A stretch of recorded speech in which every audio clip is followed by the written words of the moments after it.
Assalamualaikum warahmatullahi wabarakatuh. Baik, anak-anakku sekalian.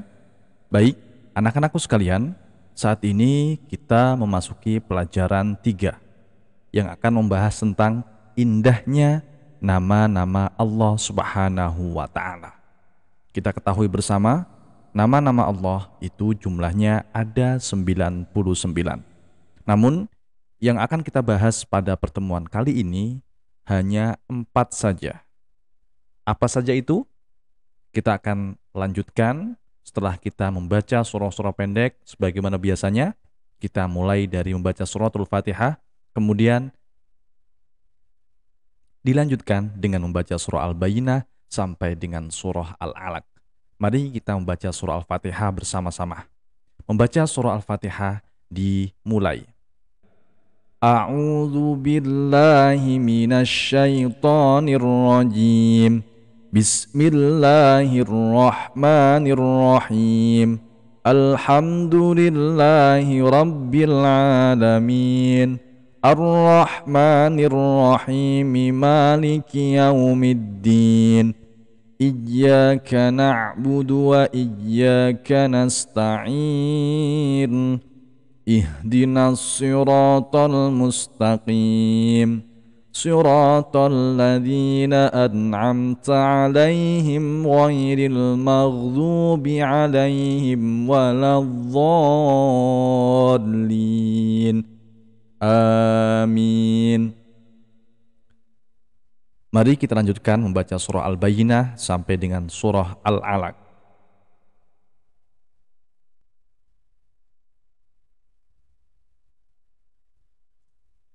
Baik, anak-anakku sekalian, mari kita lanjutkan pembelajarannya.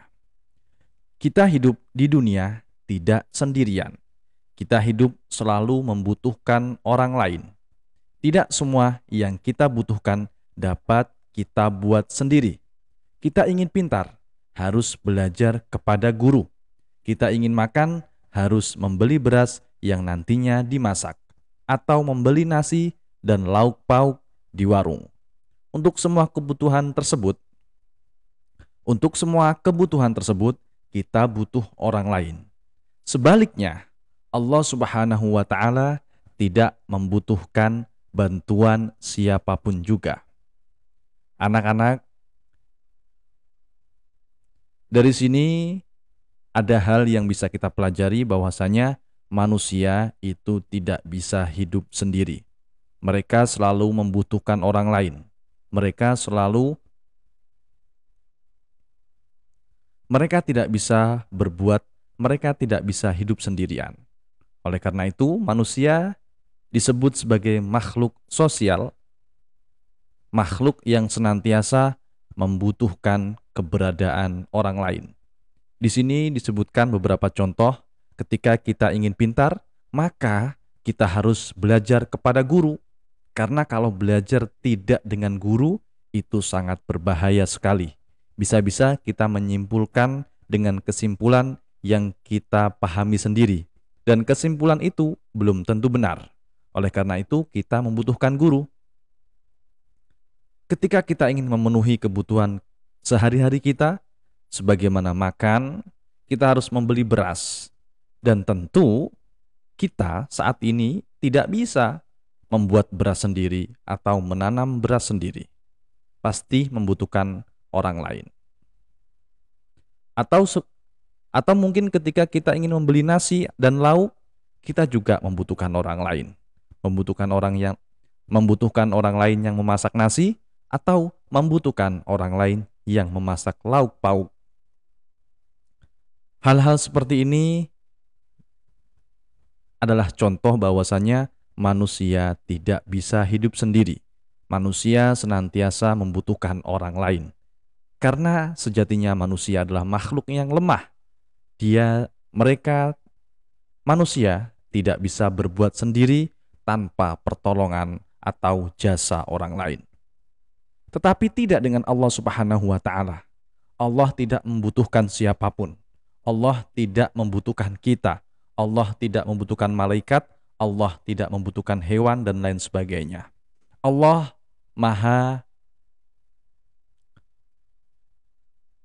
Karena apa? Karena Allah adalah Maha Kuasa dan Maha Berkehendak. Sebagaimana yang Bapak sampaikan di depan, yang akan kita bahas adalah 4 dari 99 Asmaul Husna. Apa saja itu? Di sini yang pertama adalah As-Somad. Anak-anak, tahukah arti kata As-Somad? As-Somad artinya maha dibutuhkan atau tempat meminta. Allah Subhanahu wa taala maha dibutuhkan. Allah Subhanahu wa taala menjadi tempat manusia bersandar. Manusia harus mengakui sifat maha dibutuhkannya Allah Subhanahu wa taala dalam perilaku sehari-hari. Kita sudah memberikan bantuan seperti Allah? Kita suka memberikan bantuan seperti Allah Subhanahu wa taala senantiasa membantu kita. As-Somad artinya Allah maha dibutuhkan atau tempat meminta. Di dalam surah Al-Ikhlas ayat 2 disebutkan Qul huwallahu ahad, Allahus Somad. Allahus Somad di sini artinya Allah tempat bergantung segala sesuatu. Ketika kita ingin meminta, maka kepada Allah lah kita meminta. Ketika kita ingin meminta pertolongan, ketika kita ingin berdoa, tempat maka hanya kepada Allah lah kita meminta semua itu. Karena apa? Karena Allah adalah tempat bersandar manusia. Ketika manusia dalam posisi yang sangat lemah, maka tempat bersandar terbaik adalah Allah Subhanahu wa taala. Lalu bagaimana cara kita bersandar kepada Allah? Cara kita bersandar kepada Allah, cara kita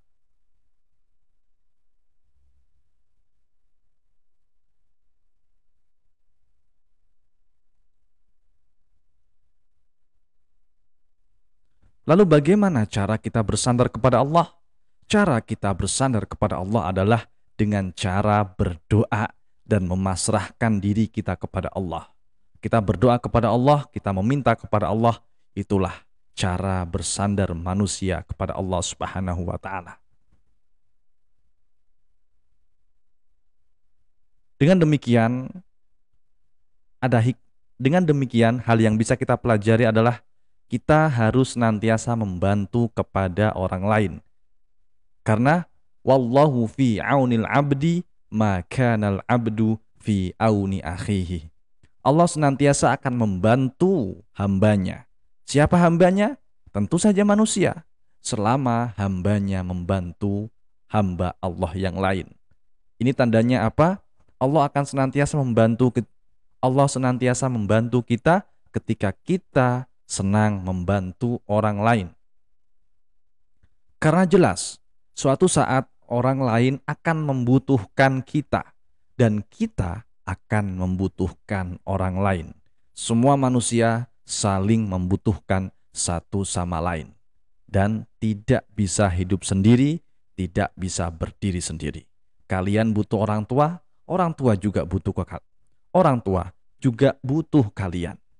Kalian butuh guru, begitu juga dengan guru butuh kalian. Kalau seandainya guru tidak butuh kalian, berarti guru tidak bisa mengajar karena tidak ada muridnya. Oleh karena itu, guru membutuhkan siswa, siswa juga membutuhkan guru. Kita sama-sama saling membutuhkan dan disinilah kita bisa saling membantu. Dan disinilah kita saling membantu satu sama lain. Anak-anak, pernahkah kalian melihat kumpulan semut yang menggotong makanan bersama-sama? Kita jangan kalah dengan semut. Kawanan semut sangat peduli terhadap beban kawannya. Bahkan, ketika mereka bertemu dengan sesamanya, semut selalu menyapa. Perilaku semut ini dapat kita ambil pelajaran betapa indahnya kita bertemu dengan kawan saling menyapa dan membantu. Ini yang bisa kita ambil filosofi dari seekor semut. Ketika mereka melihat temannya membawa sebuah beban, maka mereka akan saling membantu. Dan ketika beban itu dipikul oleh banyak orang, maka tentu beban tersebut akan semakin ringan. Kalau kita saling tolong-menolong, apapun permasalahannya tentu akan menjadi lebih ringan. Begitu juga ketika semut, begitu juga kalian bisa melihat, kalian bisa mencontoh, kalian bisa mengamati. Ketika semut bertemu dengan semut yang lain, apa yang akan mereka lakukan? Yang akan mereka lakukan adalah saling menyapa. Itu adalah bentuk dari kepedulian. Hewan sekecil semut saja memahami hal tersebut. Tentu kita sebagai manusia yang berakal harus lebih memahaminya. Yang kemudian adalah al-muqtadir. Arti al-muqtadir adalah maha kuasa atau maha menentukan. Allah Subhanahu wa taala maha kuasa. Alam semesta beserta isinya adalah di bawah kekuasaan Allah Subhanahu wa taala. Seperti gunung-gunung yang berdiri tegak, sungai-sungai yang panjang berliku, tanaman, binatang yang ada di darat dan di laut beraneka rupa. Oleh sebab itu, kita mensyukuri segala kekuasaan Allah Subhanahu wa taala. Al-Muqtadir artinya Allah Maha Kuasa atau Allah Maha Menentukan. Anak-anakku sekalian, segala sesuatu yang ada di bumi, yang ada di langit dan bumi ini, semuanya berada di bawah kekuasaan Allah Subhanahu wa taala.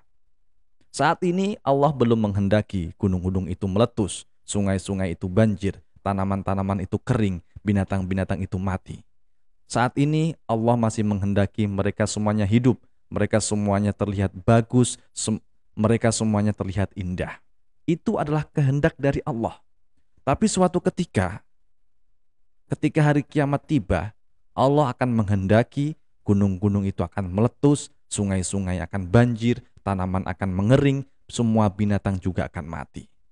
Oleh karena itu, saat ini kita masih diberikan nikmat untuk menikmati indahnya gunung, untuk menikmati indahnya sungai, airnya yang bisa kita manfaatkan, untuk menikmati tanaman yang bisa kita konsumsi, untuk menikmati binatang-binatang yang boleh dimakan untuk bisa kita makan, dan untuk menikmati ikan-ikan yang berada di laut, dan untuk menikmati ikan-ikan yang berada di laut yang bisa kita makan, kita harus senantiasa bersyukur karena itu bagian dari nikmat Allah Subhanahu wa taala. Begitu juga dengan alam semesta ini. Semua berjalan sesuai dengan ketentuan Allah Subhanahu wa taala. Bumi berputar pada rotasinya, bumi berevolusi pada porosnya. Itu semuanya adalah kehendak Allah Subhanahu wa taala. Tapi suatu ketika, suatu saat nanti ketika hari kiamat tiba, Allah tidak menghendaki itu, maka alam semesta akan tidak beraturan, akan porak-poranda. Saat ini kita belum menyaksikannya, kita harus bersyukur kepada Allah Subhanahu wa taala. Allah telah menata rapi alam semesta, planet beserta isinya dengan begitu indah. Oleh karena itu, ini adalah nikmat yang sangat besar yang harus kita syukuri dan harus kita ambil hikmahnya. Kita bisa mengambil pelajaran dari hal-hal seperti itu agar kita menjadi manusia yang tunduk kepada Allah, agar kita menjadi manusia yang senantiasa bersyukur kepada Allah Subhanahu wa taala. Yang selanjutnya adalah al-muqaddim. Apa itu al-muqaddim? Al-muqaddim artinya adalah Allah Maha mendahulukan. Artinya Allah Subhanahu wa taala Maha mendahulukan atas apa yang diciptakannya. Nah, anak-anak sekalian, tentu kalian sudah tahu kursi atau meja yang ada di rumah atau di sekolah. Kursi dan meja dibuat oleh tukang kayu. Siapakah yang lebih dulu ada? Tentu jawabannya adalah tukang kayu. Siapakah yang lebih dulu ada? Tukang kayu atau kursi dan meja? Tentu saja tukang kayu lebih dulu ada daripada kursi dan meja. Begitu juga Allah Subhanahu wa taala lebih dulu ada daripada makhluk ciptaannya. Anak-anakku sekalian, al-muqaddim, di sini kita diajarkan bahwasanya Allah itu maha terdahulu. Allah tidak memiliki permulaan sebagaimana manusia, sebagaimana hewan, sebagaimana bumi, sebagaimana alam semesta. Semua itu memiliki permulaan. Yang tadinya tidak ada menjadi ada. Kita juga demikian, kalian juga demikian, memiliki permulaan. Yang tadinya tidak ada menjadi ada. Yang tadinya masih belum dilahirkan, kemudian dilahirkan di dunia ini. Tapi tidak dengan Allah. Allah itu tidak ada permulaannya. Allah senantiasa ada, selalu ada, dan akan terus ada. Di sini dilogikakan, di sini dicontohkan. Siapa yang lebih dulu ada, kursi atau tukang kursi? Tentu jawabannya adalah tukang kursi.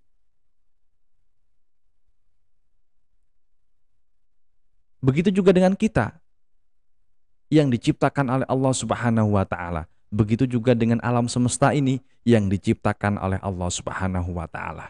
Tentu Allah lebih dahulu ada dan Allah itu selalu ada, tidak memiliki permulaan.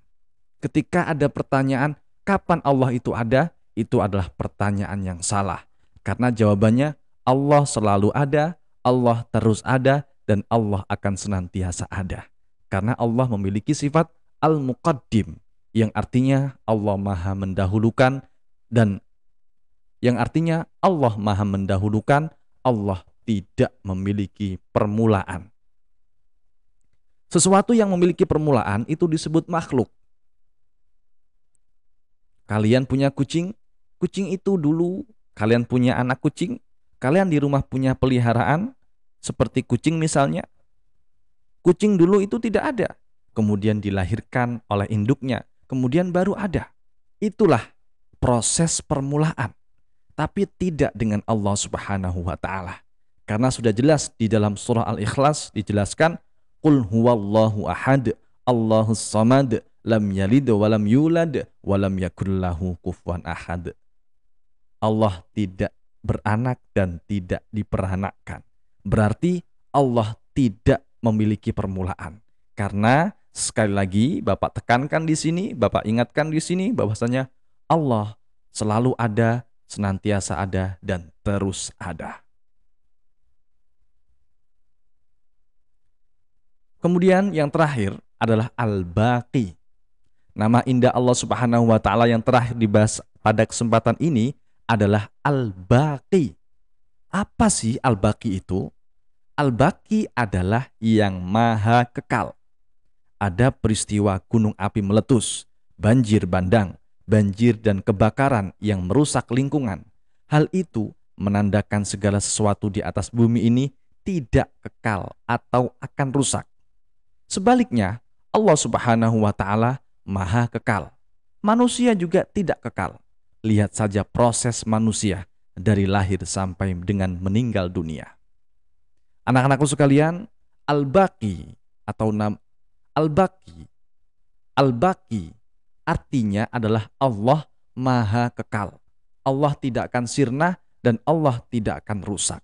Kita harus meyakini ini karena Allah itu bukan makhluk sebagaimana gunung, sebagaimana sungai, sebagaimana hutan, sebagaimana lingkungan, sebagaimana manusia. Itu semuanya adalah makhluk dan akan rusak atau mati suatu saat nanti. Gunung meletus, sungai banjir, rusak, hilang. Hutan kebakaran, lingkungan rusak, dan lain sebagainya. Itu adalah sifat-sifat makhluk. Manusia mati, manusia menua kemudian mati, atau bahkan belum sampai tua mati. Ini adalah sifat-sifat makhluk yang tidak bisa terhindar dari kerusakan atau kematian. Tapi tidak dengan Allah Subhanahu wa taala. Allah senantiasa kekal, Allah senantiasa ada, Allah terus hidup selama-lamanya. Allah terus hidup abadi selama-lamanya. Inilah yang perlu kita yakini dan kita yakinkan di dalam hati kita bahwasanya Allah memiliki sifat-sifat yang luar biasa dan wajib hukumnya kita meyakininya. Tidak boleh kita ragu sedikit pun. Karena Allah Subhanahu wa Ta'ala adalah Tuhan kita. Allah Subhanahu wa Ta'ala adalah zat yang kita sembah. Allah Subhanahu wa Ta'ala adalah zat tempat kita bergantung, tempat kita meminta segala sesuatu.